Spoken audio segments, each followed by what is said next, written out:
Le Club des entreprises inclusives est un club qui est issu d'une volonté de l'État, puisqu'il existe un Club des entreprises inclusives dans l'ensemble des départements. Le Club La Martinique Une Chance a été créé fin 2019 avec une première réunion début 2020. On regroupe aujourd'hui une trentaine d'entreprises qui ont envie de s'engager, avec un engagement qui passe par plusieurs axes. C'est l'inclusion dans l'emploi, que ce soit des jeunes, que ce soit des personnes issues de quartiers défavorisés ou notamment chômage longue durée. Les entreprises qui s'engagent, elles vont s'engager à la fois par le biais du recrutement, par le biais des stages, possibilité de faire des stages de découverte, d'en proposer aux jeunes ou aux moins jeunes, la participation à faire connaître l'entreprise dans le cadre des établissements scolaires notamment, et puis avec des relations privilégiées avec les missions locales notamment, avec NQT et autres associations en charge de la promotion de l'emploi. Je me suis intéressé au club et j'y ai adhéré parce qu'en fait j'avais lancé des démarches au niveau de mon entreprise pour aider un petit peu l'écosystème et les jeunes, l'emploi, etc.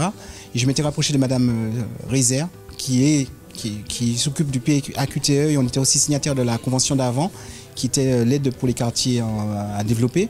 Donc, dans ce cadre-là, on s'est retrouvés invités pour pouvoir lancer le club des entreprises et on y a adhéré. La démarche qu'on a initiée, elle est initiée depuis très longtemps. Et quand on a eu connaissance, eu vent de la création du club des entreprises inclusives, naturellement, on s'est, on va dire, présenté comme membre actif du club. Donc pour poursuivre et aller plus loin dans les démarches qui sont déjà initiées par notre entreprise Crédit École Martinique-Guyane, avec justement la possibilité d'activer plusieurs leviers, activer plusieurs dispositifs et couvrir à la fois des jeunes à la recherche de stage, des jeunes à la recherche d'un emploi, des jeunes qui recherchent une formation, de l'alternance, de l'apprentissage, d'accompagner à travers l'association NQT des jeunes qui recherchent un premier emploi, de les accompagner, de les coacher.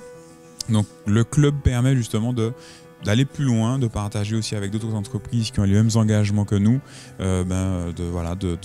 d'impacter l'emploi en amenant sa pierre à l'édifice dans nos territoires. Les objectifs attendus dans le cadre du PAQTE sont de 4 natures. Tout d'abord, sensibiliser, former, recruter et acheter. Dans chacune de ces orientations, en fait, les chefs d'entreprise doivent s'engager à mener des actions pour l'une de ces 4 orientations.